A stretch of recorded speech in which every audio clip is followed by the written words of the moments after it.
नमस्कार दोस्तों, स्वागत है आपका अपना ही यूट्यूब चैनल टुडे एग्जाम पर। दोस्तों जैसा कि आज है आपका 6 सितंबर 2023 और आज जो है आपका एमटीएस का एग्जाम था।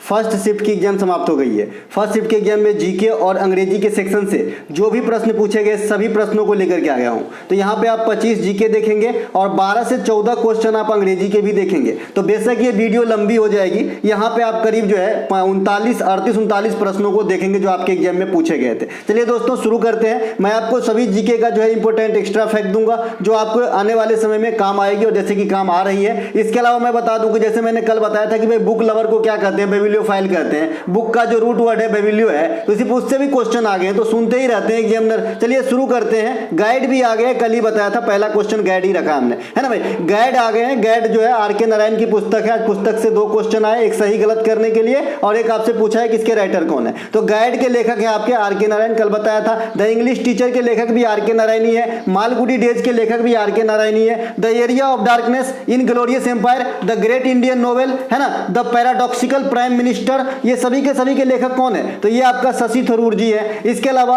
गार्डनर है ना, गार्डनर, गीतांजलि, गोरा, पोस्ट ऑफिस, चित्रगदा, इनके राइटर कौन है, रविंद्रनाथ टैगोर जी है। कौन है, रविंद्रनाथ टैगोर जी हैं। ये रविंद्रनाथ टैगोर जी का नाम मैंने इसलिए यहाँ पे नहीं लिखा क्योंकि आप गीतांजलि से याद रख सकते हैं, क्योंकि ये मैंने लिंकिंग याद करना तो आपको सिखाया ही है अगर आप मुझे कुछ भी दिनों से फॉलो कर रहे हैं। तो रविंद्रनाथ टैगोर जो है गीतांजलि के राइट के लिए ही नोबेल पुरस्कार पाए थे 1913 में, और ये प्रथम इंडियन थे जिन्होंने नोबेल पुरस्कार प्राप्त किए थे। तो इसीलिए इन सभी के सभी पुस्तक के लेखक कौन हो जाएंगे, रविंद्रनाथ टैगोर साहब हो जाएंगे। एक प्रश्न आपसे पूछा है कि स्वर्णिम चतुर्भुज जो योजना है, जो आपके 4 महानगर को जोड़ने वाली जो योजना है आपका स्वर्णिम चतुर्भुज, तो ये जो योजना है इसके जो दक्षिण से उत्तर से दक्षिण गलियारा है, इसमें कौन कौन से शहर को जोड़ते हैं, ऐसे प्रश्न आपसे पूछा गया है। तो श्रीनगर से कन्याकुमारी और कोच्चि को जोड़ते हैं, मतलब श्रीनगर से कन्याकुमारी कोच्चि को जोड़ने वाली जो गलियारा है ये आपका कहां से हो जाएगा, उत्तर से दक्षिण, है ना। श्रीनगर जम्मू उत्तर में है और दक्षिण में आपका ये शहर है। तो इन दोनों शहरों के बीच जो है इनकी मतलब रोड है, मतलब ये जोड़ने का, लिंक करने का काम करता है आपका स्वर्णिम चतुर्भुज योजना के अंतर्गत ये चीज आती है। ठीक है। इनके अलावा स्वर्णिम चतुर्भुज योजना जो है ये क्या करते हैं भाई, 4 महानगरों को जोड़ने वाली योजना है, जो दिल्ली, बंबई, कोलकाता, चेन्नई। उस दिन मैं पूछा था कि कौन से महानगर का नाम जो है अब तक चेंज नहीं हुआ है। बहुत सारे बच्चे सही आंसर दिए और कुछ बच्चे गलत आंसर भी दिए। तो मैंने आपको बताना भाई दिल्ली का अभी तक नाम चेंज नहीं हुआ है। कुछ बच्चे चेन्नई जो आंसर दिया है, तो चेन्नई का पहला नाम मद्रास था भाई, है ना। इस योजना की शुरुआत अटल बिहारी वाजपेयी साहब के समय में हुआ था, तो ये बात भी ध्यान रखेंगे।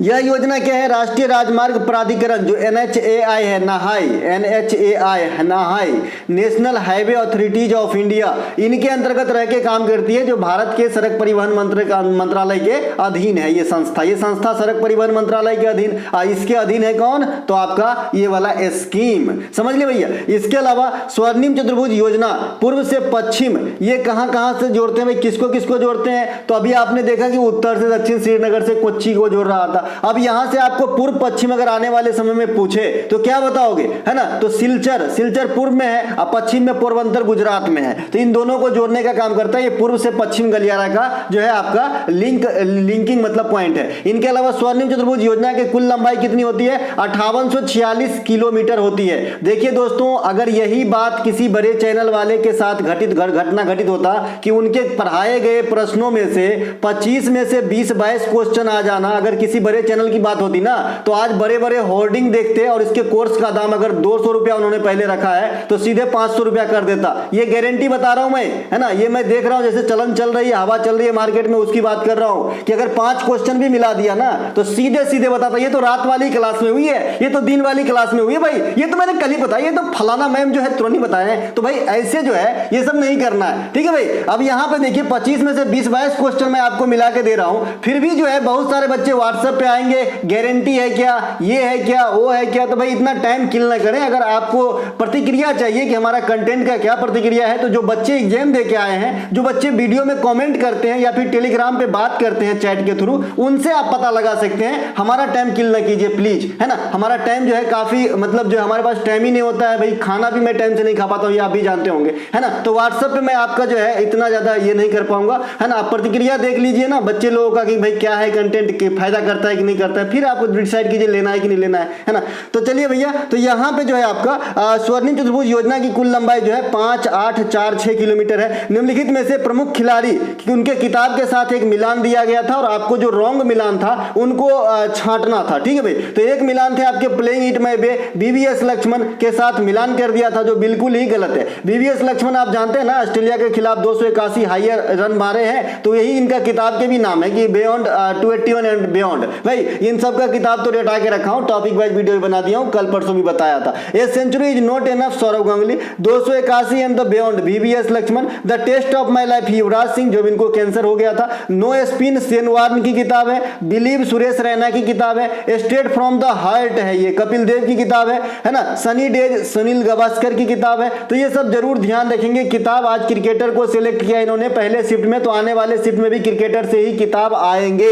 इनके अलावा निम्नलिखित में से 35 परमाणु किस तत्व का होता है, आपसे पूछ लिया है ना। तो ये आपका ब्रोमीन का होता है 35 परमाणु क्रमांक। और ब्रोमीन जो है ये अधातु है, अधातु के साथ साथ ये किस ग्रुप में आएंगे, तो आप कहोगे जी हैलोजन ग्रुप में आएंगे ब्रोमीन। और ये है क्या, तो अधातु है। और ये कमरे के टेम्परेचर पे कैसा पाया जाता है, लिक्विड फॉर्म में पाया जाता है ना, यानी द्रव अवस्था में पाया जाता है। माफ कीजिएगा जिन्होंने क्वेश्चन दिया इनका नाम मैं भूल गया, यहाँ पे इनका नाम लिख रखा है मैंने, प्रशांत जी ने सारे क्वेश्चन दिए हैं। इसके अलावा आशीष साहब, ये महाकालेश्वर महाकाल के नगरी में रहते हैं, वहीं से मुझे फोन किए थे, है ना, आशीष। इसके अलावा एक बच्चे का नाम है गोलू, है ना। तो ये 3 बच्चे ने आज ये सारा का सारा क्वेश्चन पोस्ट किया है, इनको मैं दोनों हाथ जोड़ के नमन करता हूं कि आप जो मुझे सपोर्ट कर रहे हैं। इनके अलावा ये जो ब्रोमीन है ये आपका 35 क्रमांक परमाणु क्रमांक रखता है। ये हेलोजन ग्रुप से संबंधित है। हेलोजन ग्रुप आधुनिक आवर्त सारणी के सेकंड लास्ट में मिलेगा, यानी 17 में मिलेगा। ग्रुप 17 में आपका हेलोजन को रखा गया है। और ब्रोमीन के बारे में क्या है खास बता ही दिया कि कमरे के टेम्परेचर पे ये लिक्विड फॉर्म में पाई जाती है। इसके अलावा अगर धातुओं में बात करें कि कमरे के टेम्परेचर पे कौन लिक्विड फॉर्म में पाया जाता है, तो ये आपका पारा हो जाएगा, पारा, है ना, पारा, पारा, पारा नहीं, पारा। इसके अलावा आधुनिक आवर्त सारणी के समूह 17 में हेलोजन ग्रुप को रखा गया, बता दिया। 18 में नोबेल गैस या अक्रिय गैस को रखा गया है, ये भी बता दिया।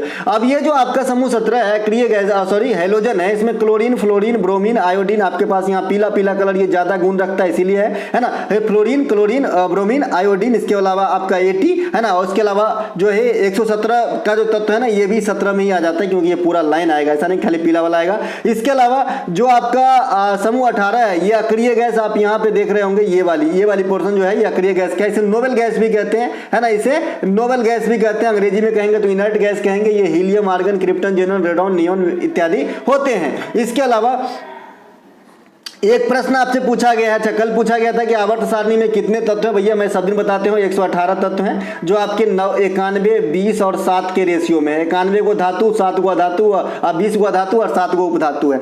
26 जनवरी 1930 को क्या हुआ था, तो 26 जनवरी 1930 का ये प्रश्न बहुत पुराना है और 3 बार इसी साल पूछे गए हैं, ठीक है। 26 जनवरी 1930 को क्या हुआ था कि जो हमने स्वराज शब्द स्वतंत्रता की जो पूर्ण स्वतंत्रता की मांग किए थे हमने, ये कब किए थे, तो लाहौर अधिवेशन 1929 में किए थे। तो इसका जो डेडलाइन निर्धारित किया गया था ये आपका 26 जनवरी 1930 को किया गया था। डेडलाइन समझते हैं ना कि जो हमने आपसे वादा किया है वो पूर्ण होना चाहिए। तो उस समय हम किससे मांगते थे, तो अंग्रेज से, है ना। तो इसी समय हम 26 जनवरी 1930 को पहली बार हमने स्वतंत्रता दिवस झंडा फहरा के मनाए थे और पंडित जवाहरलाल नेहरू इसके अगुवाई थे। ऑब्वियसली पंडित जवाहरलाल नेहरू ही जो है लाहौर अधिवेशन 1929 की अध्यक्षता संभाले थे। तो जब इन्होंने मनाना है तो इन्हीं को ही आगे रहना पड़ेगा। तो इसी कारण जो है बाद में जब हमारा देश आजाद हो गया, तब आजादी तो भाई 15 अगस्त को मिल गई, लेकिन हमारे हाथ में एक और चीज था, अब संविधान लागू करना था। 26 नवंबर 1949 को हमारा संविधान बन गया था, लेकिन हम एक अच्छे दिन की इंतजार कर रहे थे, है ना। इसी कारण हम 26 जनवरी 1950 को संविधान लागू किए और तरोताजा किए हम अपने पहली आजादी दिवस को, ठीक है। तो ये सभी कहानी शायद आप समझ गए होंगे जो मैं बताया कि भाई जो स्वराज की मांग की गई लाहौर अधिवेशन में, वो जिसका डेडलाइन 26 जनवरी को रखा गया था और 26 जनवरी को पहली बार प्रधानमंत्री, है ना, ये क्या नाम है, पंडित जवाहरलाल नेहरू ने झंडा फहराकर आपका आजादी दिवस मनाया था। उसी आजादी दिवस को तरोताजा करने के लिए हम संविधान को 26 नवंबर 1949 को बन जाने के बावजूद हमने होल्ड करके रखा और 26 जनवरी 1950 को हमने लागू किया। तो ये सब बात ध्यान रखेंगे। अब देखिए देखिए यहाँ पे 26 जनवरी 1930 लाहौर अधिवेशन, जिसमें पूर्ण स्वराज की मांग की गई, यहाँ से 29 कर लीजिएगा, ठीक है, यहाँ से 1929 कर लीजिएगा। लाहौर अधिवेशन 1929 में होती है, 30 में नहीं होती है। इसके अलावा 1907 में जो है 1907 में मैडम बीकाजी कामा ने जर्मनी के स्टुटगार्ट में झंडा फहराई थी। ये भी क्वेश्चन आपके एग्जाम में आ जाता है। इसके अलावा संविधान सभा की पहली बैठक 9 दिसंबर 1946 अस्थायी अध्यक्ष के रूप में चुना गया था सच्चिदानंद सिन्हा जी को। आगामी 2 दिन के बाद फिर से एक बैठक होता है 11 दिसंबर 1946, इसमें परमानेंट जो अध्यक्ष हैं राजेंद्र प्रसाद साहब को चुना गया था। दोस्तों बुरा मत मानिएगा, ये जो मैं बात कहा ये इसलिए कहा कि जो हमारे व्हाट्सएप ग्रुप है वहां पे कुछ ऐसे बच्चे हैं जिनको न तो पीडीएफ लेना है और न पढ़ने से मतलब है, वो सिर्फ जो है टाइम पास करने आता है, अपना भी और मेरा भी। तो भाई अपना टाइम किल कीजिए, मेरा तो बिल्कुल ना कीजिए भाई, है ना, क्योंकि मेरे ऊपर बहुत आदमी बिलीव करते हैं और खरा उतरना और इसके लिए जो भी हो सकता है मुझे करना भी मेरा कर्तव्य है भाई, है ना। इसीलिए मैं जितना हो सकता है, जितना ज्यादा हो सकता है उतनी ज्यादा जो है अच्छा से अच्छा करने की कोशिश करता हूं, और ये बात आप लोग भी जानते होंगे, है ना भैया। तो मैं सिर्फ उनको वार्न कर रहा हूं कि भाई जो है व्हाट्सएप पे आके दुनिया भर की लेक्चर ना करें, है ना। आपको जो है एक ग्रीटिंग मैसेज आता है, उसी में लिखा हुआ होता है सारे इंफॉर्मेशन, तो इतना क्या है ना। इसके अलावा अगला जो प्रश्न है ना, अगला प्रश्न है, अच्छा प्रारूप समिति के अध्यक्ष कौन थे, तो भीमराव अंबेडकर, यह पूछा जाता है। प्रारूप समिति में 7 को सदस्य थे, तो यह भी पूछा जाता है आपसे। इसके अलावा अगला प्रश्न पूछा गया है कि निम्नलिखित में से कामाख्या देवी के मंदिर के प्रांगण में 3 दिनों तक चलने वाली कौन सी तंत्र विद्या से संबंधित मेला है, तो भाई ये अंबुबाची मेला लगती है आपका कामाख्या देवी मंदिर के प्रांगण में, तो यही खत्म हो गया क्योंकि ऑप्शन ही एक मिले हैं। इनके अलावा अंबुबाची मेला असम का प्रमुख मेला है, असम के प्रमुख त्योहारों में माजुली फेस्टिवल भी है। इसके अलावा असम में बेहू त्योहार होता है जो 3 बार होता है साल में, और 3 बार कब कब होता है मैं कल बता दिया था, एक आपका अप्रैल में होता है, एक आपका जनवरी में होता है और एक आपका माघ अक्टूबर में होता है। इसके अलावा असम में देश का पहला तेल क्षेत्र देगबोई 1901 में जो खोदा गया था रिफाइनरी, तो ये बात भी ध्यान रखेंगे। इसके अलावा असम में गुवाहाटी के पूर्वोत्तर में, है ना, मतलब पूर्वोत्तर के गुवाहाटी में पहला आपका जो है एम्स का जो है उद्घाटन इसी साल 2023 अप्रैल में मोदी साहब के द्वारा किया गया, तो ये बात भी ध्यान रखेंगे। राज्य के जो डीपीएसपी है, भारत सरकार अधिनियम 1935 से लिया गया है। 1919 ईस्वी इसमें ऑप्शन में था, 1909 था, 1935 था और एक ऑप्शन और होंगे कोई सा, है ना, तो 1935 इसका राइट आंसर हो जाएगा। देखिए अगर आपको याद हो जो बच्चे को मैंने ये बताया है कि भाई भारत के संविधान में जो है बहुत सारे देशों से जो है संविधान में तथ्यों को लिए गए हैं, नो डाउट। लेकिन अगर आपसे कोई पूछे ना कि भाई भारत के संविधान में सबसे अधिक तथ्यों को कहां से लिया गया है, तो आप आंसर क्या मारेंगे, भारत सरकार अधिनियम 1935 मारेंगे। आप समझ लिए कि यहाँ पे जो है ये जो है मतलब पहला नमूना है और इसमें संशोधित करके हम संविधान बनाए हैं, ऐसे समझ लीजिए कि 60% थिंग जो है आपके भारत सरकार अधिनियम से लिया गया भाई। इसके अलावा राज्य के जो डीपीएसपी है संविधान के भाग 4 में है, ये आर्टिकल 36 से लेकर 51 तक को आपको कवर करेंगे और ये आयरलैंड के संविधान से लिया गया है, ठीक है, तो ये बात भी ध्यान रखेंगे। इनके अलावा भारत के संविधान के अनेक देशों तत्वों द्वारा जो ग्रहण किए गए हैं, तथापि सबसे अधिक तत्वों का ग्रहण जो है भारत सरकार अधिनियम 1935 से हुआ, यही बात मैंने आपको बताया है। अगर मैंने कल बताया था कि जो डीपीएसपी है ये न्यायालय द्वारा परिवर्तनीय नहीं है, मैंने बताया था कि ये किसी भी परिस्थिति में नहीं बदलता है ना, नो चेंजेबल है, ये चेंज नहीं होता है। लेकिन जो आपका फंडामेंटल राइट है ये चेंजेबल है विशेष परिस्थिति में, जैसे आपातकालीन वगैरह स्थिति आ गया तो फंडामेंटल राइट में बदलाव या चेंज या छीना जा सकता है टेम्पोररी रूप से। इसके अलावा 1928 में हिंदुस्तान सोशलिस्ट रिपब्लिकन एसोसिएशन की स्थापना कहां की गई थी, भाई फिरोज शाह कोटला मैदान में, है ना, कहां पे, फिरोज शाह कोटला मैदान में, सिंपली, है ना। और मैंने यहां तक बताया है कि जब दिल्ली की बात आ जाए ना, जब दिल्ली की बात आ जाए कि इसके नाम परिवर्तन में कौन किया, तो फिरोज शाह कोटला में दिल्ली, है ना। लेकिन अगर इसी क्वेश्चन को घुमा के मैं ही आपसे पूछ लूं कि सबसे पहले HRA को HSRA बनाने की विचार किसके मन में आया, तो आजाद साहब के मन में आए थे, चंद्रशेखर साहब के मन में आए थे। ये बात मैंने आपको कहानी के रूप में बता दिया था कि क्या होता है। चलिए मैं फिर से बता देता हूं जो बच्चे नए हैं, और देखिए एक भी अभी तक ऐसा प्रश्न नहीं आया जो मैंने नहीं बताया, नहीं पढ़ाया है, वो भी हाल फिलहाल में दादा, ये नहीं कि 2 साल पहले पढ़ाया, ऐसा तो सब चीज पढ़ा दूंगा, है ना भाई। तो ये जो है आपका कैसे होता है, सबसे पहले HRA एक संस्था रहती है, HRA हॉर्स रेंट अलाउंस नहीं, अगर आप नौकरी में आ जाएंगे तो आपको भी HRA मिलेगा, है ना, सरकार की तरफ से, उसे हॉर्स रेंट अलाउंस कहा जाता है। फिलहाल यहाँ पे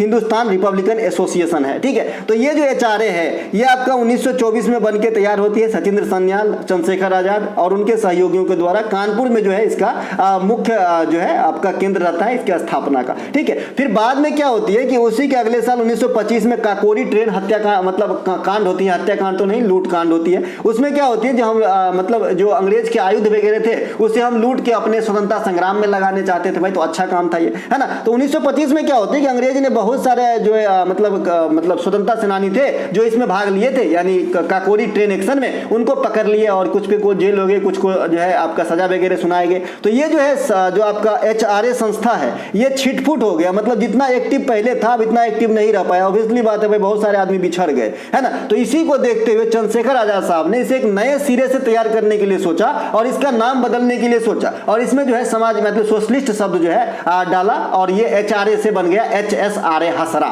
ठीक है भाई, समझ गए। लेकिन इसकी जो नामकरण की मुख्यतः श्रेय है ये भगत सिंह को दिया जाता है। भगत सिंह साहब जो है दिल्ली के फिरोज शाह कोटला मैदान है जिसमें क्रिकेट भी होती है, तो इसी मैदान पे अपने नौजवान सभा के जो सदस्य थे उनके साथ इसका नाम जो है सर्वसम्मति से चेंज कर दिए थे। तो इसे ध्यान रखेंगे, है ना भैया, ये कहानी के रूप में ध्यान रखेंगे, कभी नहीं भूलेंगे। जितना बात बताया उतना ही बात मैंने कहानी के रूप में आपको बताया हूं। इसके अलावा भगत सिंह साहब की जो किताब है मैं नास्तिक क्यों हूं, व्हाई आई एम एथिस्ट, इसके अलावा 8 अप्रैल 1929 को भगत सिंह साहब ने असेंबली में बम फेंके थे। इसके अलावा राष्ट्रगोफ्तर किस भाषा से संबंधित है और आशीष ने बताया कि राष्ट्रगोफ्तर जो है किस धर्म को रिलेट करता है। तो मैं आपको दोनों बात बताता हूं, एक बच्चे ने भाषा भी लिखा है इसलिए दोनों लिख लिया है। तो राष्ट्रगोफ्तर जो है ये गुजराती भाषा के अखबार थे, हालांकि पूर्णतः गुजराती में नहीं थे, इनके हेडिंग वगैरह अंग्रेजी में भी हुआ करता था। इसके अलावा ये पारसी भाषा को जो है पारसी धर्म सुधार में जो है काफी सक्रिय रोल अदा किए हैं। तो दोनों बात हो जाएंगे, तो दोनों में से कोई ऑप्शन में होगा तो आपको राइट आंसर हो जाएगा। दादा भाई नौरोजी को भारत का ग्रैंड ओल्ड मैन कहा जाता है, जो ब्रिटिश संसद में सांसद बनने वाला यानी चुने जाने वाले पहले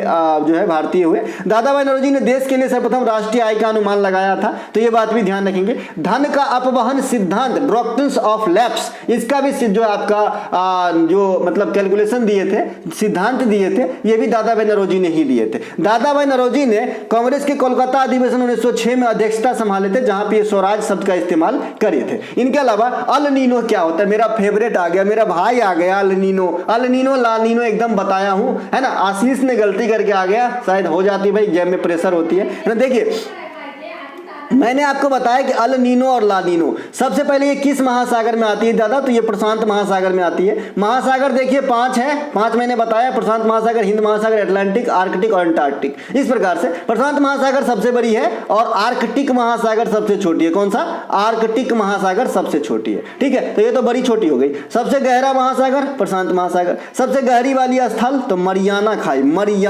मरियाना खाई चैलेंजर गर्त प्रशांत महासागर, ठीक है भाई। तो ये हो गई। इसके अलावा लेब्राडोर और गल्फ स्ट्रीम धारा कहां चलती है, तो भाई ये अटलांटिक महासागर में चलती है जहां पे प्लैंकटन नामक घास होती है और मछली के लिए आदर्श स्थिति उत्पन्न होती है। और ग्रैंड बैंक डागर बैंक जो है मछली उत्पादन का प्रमुख केंद्र है जो अटलांटिक महासागर में स्थित है। तो इतनी बात तो हो गई हवा वाली बात। अब आते हैं यहाँ पे, ठीक है। तो अल नीनो किसे कहते हैं, तो अल नीनो क्या होती है कि जो आपका प्रशांत महासागर है ना, प्रशांत महासागर है, इसके जो है मतलब जल राशि में जो है अचानक गर्मी आ जाती है, मतलब जरूरत से ज्यादा जल गर्म हो जाता है। तो ऐसी बात को जो है अल नीनो कहा जाता है। क्या कहा जाता है, अल नीनो कहा जाता है। अब क्या होता है, ये गर्म होने से जो है ना कि जिस एरिया में ये गर्म होता है उसके सराउंडिंग जो होती है आसपास, है ना, तो यहाँ पे क्या होती है, वायुमंडलीय दाब कम हो जाती है। दाब क्या होती है, कम हो जाती है। और दाब कम होने से क्या होती है, ये गर्म हो जाती है, ठीक है। तो ये आपका अल नीनो हो गया। इसके अलावा एक और आपका ला नीनो होता है। ये अल नीनो के बारे में बताया कि वायुमंडलीय दाब कम हो जाती है। ऑप्शन में न्यून दाब का केंद्र दिया होगा, राइट आंसर हो जाएगा।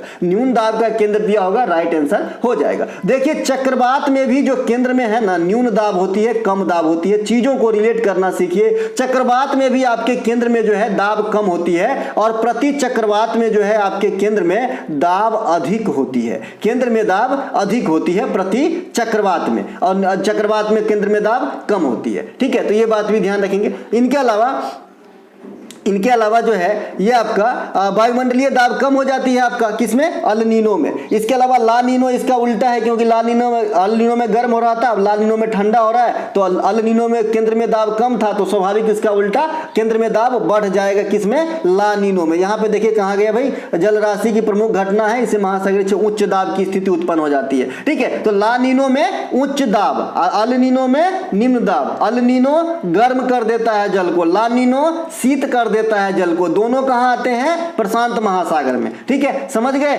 आज के बाद कोई नहीं भूलेगा। इसके अलावा ESNO इसका फुल फॉर्म जरूर याद रखेंगे, और एक ITCZ का फुल फॉर्म जरूर याद रखेंगे, एक SEZ का फुल फॉर्म जरूर याद रखेंगे, है ना भाई। ये सब आप बीती है दादा, हम भी कभी आप ही के जैसा जाते थे और बैग रख के एग्जाम देते थे। इसके अलावा ESNO का होता है El Nino सौदर्न oscillation, El Nino सौदर्न oscillation. चूंकि यहाँ पे अल नीनो ने पढ़ाया तो इसीलिए इसे जरूरी है यहाँ पे आपको देना। WPL 2023 के उपविजेता कोई भूलेगा, दिल्ली कैपिटल, एक एक चीज बता चुके हैं इसके बारे में। मुंबई इंडियंस विजेता है पहली बार का, फर्स्ट एडिशन है, फर्स्ट एडिशन है। WPL 2023 का जो है आपका प्रथम संस्करण था। WPL 2023 के मुंबई इंडियंस के कप्तान कौन थे, हरमनप्रीत कौर, क्योंकि विजेता टीम को सभी पूछते हैं तो कप्तान पूछा जाएगा, और अभी अभी हरमनप्रीत कौर को कई सारे अवार्ड दिए गए हैं, इसलिए आपसे पूछे जाएंगे। इनके अलावा इनके स्पॉन्सरशिप भी टाटा ही कर रहे थे, टाटा है ना। इनके अलावा यहाँ पे जो ऑरेंज कैप पर्पल कैप जो बांटे गए, ये कहाँ पे किसे मिला, तो मेग लाइनिंग को ऑरेंज कैप, और IPL 2023 में ऑरेंज कैप किसे मिला है भाई,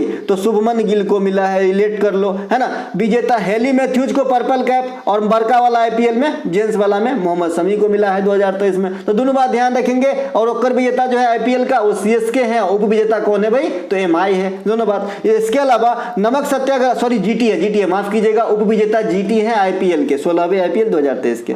नमक सत्याग्रह कब हुआ था, तो 12 मार्च 1930 ईस्वी को। सब कोई क्वेश्चन है, गांधी के युग में मैं ऐसे आपको दर्शन कराया हूं, मेला दिखाया हूं कि गांधी जी के बारे में आपको हमेशा 2 नंबर फ्री है मेरे तरीके से, गिफ्ट समझिए, है ना। गांधी जी की दांडी मार्च की शुरुआत अहमदाबाद के साबरमती आश्रम से हुई थी। साबरमती आश्रम से ही 2021 में 12 मार्च को अमृत महोत्सव की शुरुआत हुई है। ये जो आजकल आप ट्रेन के इंजन पे देखते हैं ना, आजादी का 75वां अमृत महोत्सव, मतलब आजादी का 75वां साल अमृत महोत्सव, इस प्रकार से लिखे रहते हैं ना, अमृत महोत्सव जब चल रहे हैं भाई, है ना। तो ये जो है अमृत महोत्सव का शुरुआत कहां से हुआ था, तो आपके साबरमती के मतलब अहमदाबाद के साबरमती आश्रम से ही हुआ था। क्यों हुआ था, क्योंकि दांडी मार्च यहीं से स्टार्ट हुआ था, इसी याद को जिंदा किए थे। ठीक है, गांधी जी ने 1915 में दक्षिण अफ्रीका से लौटे 9 जनवरी को, हम 9 जनवरी को प्रवासी दिवस मनाते हैं। 1917 में चंपारण सत्याग्रह किया, 18 में खेरा सत्याग्रह, 20 में असहयोग आंदोलन, 24 में बेलगांव अधिवेशन की अध्यक्षता, 30 में आपका दांडी मार्च, 1931 में गांधी अरविंद समझौता, 32 में गांधी अंबेडकर समझौता,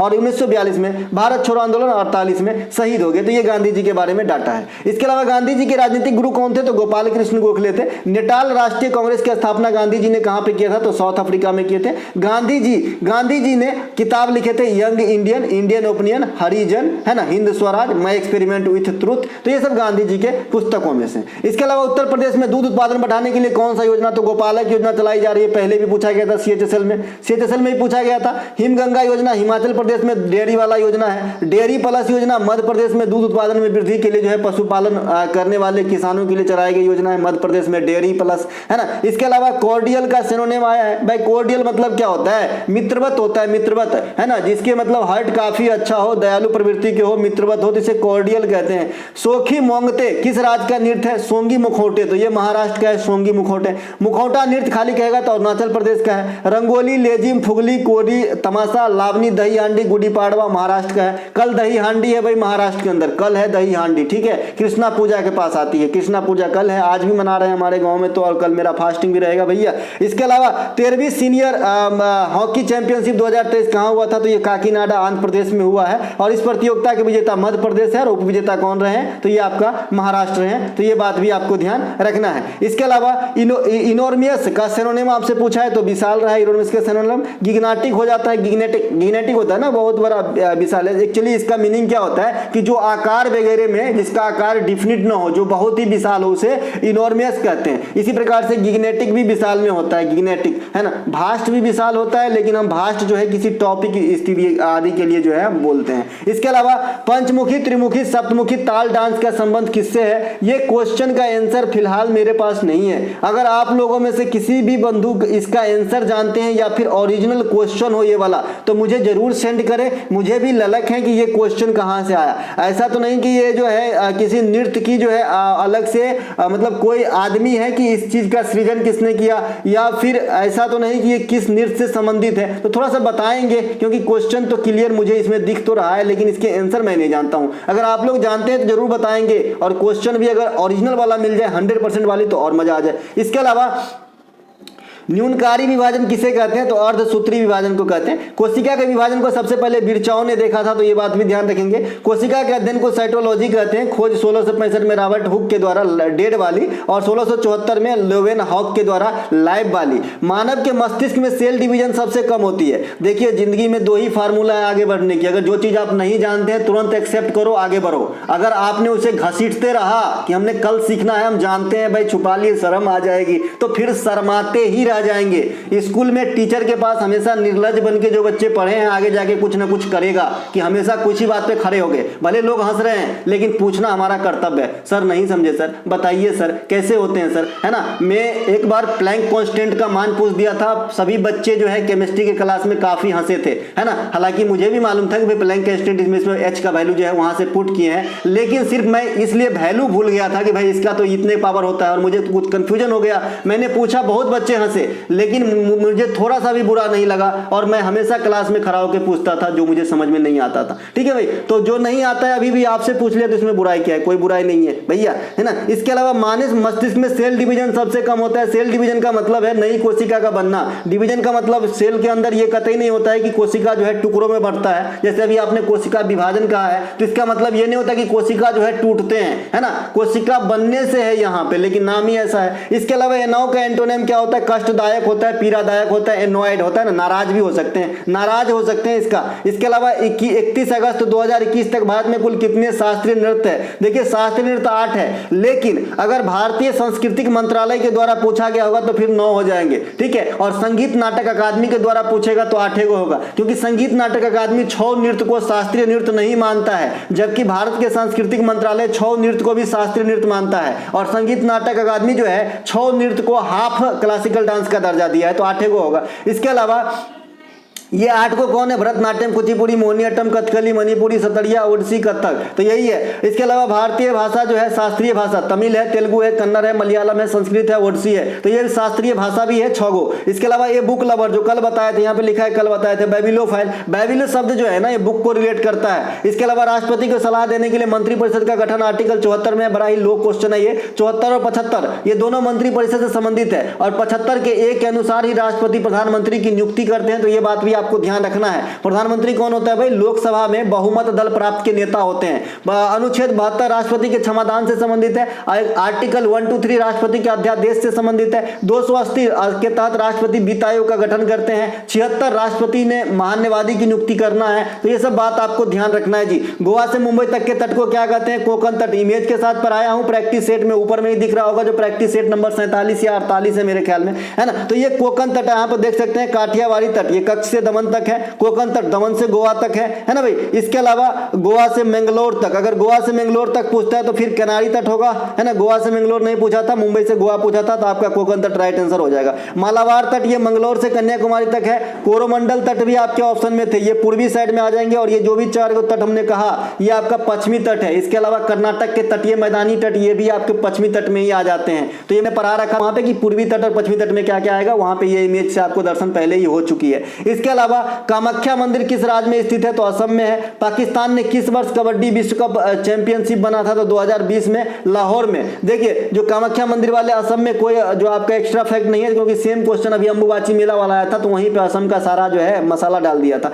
इसके अलावा हॉकी वर्ल्ड कप के विजेता कौन है भाई, पाकिस्तान। पहले वाले के फर्स्ट लिखा है क्या, हाँ लिखा है ना, है ना। 1971 में हॉकी वर्ल्ड कप 1975 जो कुलालमपुर में हुआ था, भारत विजेता बने थे, और भारत अब तक 1 बार जीते हैं आपका हॉकी वर्ल्ड कप। इसके अलावा हॉकी वर्ल्ड कप 2023 के विजेता कौन है, जर्मनी। प्रथम हॉकी वर्ल्ड कप प्रथम आईसीसी वर्ल्ड कप, यानी खाली वर्ल्ड कप कहेगा ना तो बाय डिफॉल्ट में समझ लीजिए क्रिकेट का कह रहा है, क्योंकि क्रिकेट के वर्ल्ड कप से ज्यादा पॉपुलर और कोई वर्ल्ड कप नहीं है। ठीक है, तो आईसीसी वर्ल्ड कप 1975 पहली बार वेस्ट इंडीज जीता था, 2023 में आपका इंडिया में होगा। एट द 11th आवर का मतलब होता है लास्ट मोमेंट, अंत तक, है ना, तो लास्ट मोमेंट। इसके अलावा बैक अगेंस्ट द वॉल, इसका मतलब होता है निराशा। मेरे ख्याल में इसका मतलब होता है जी निराशा।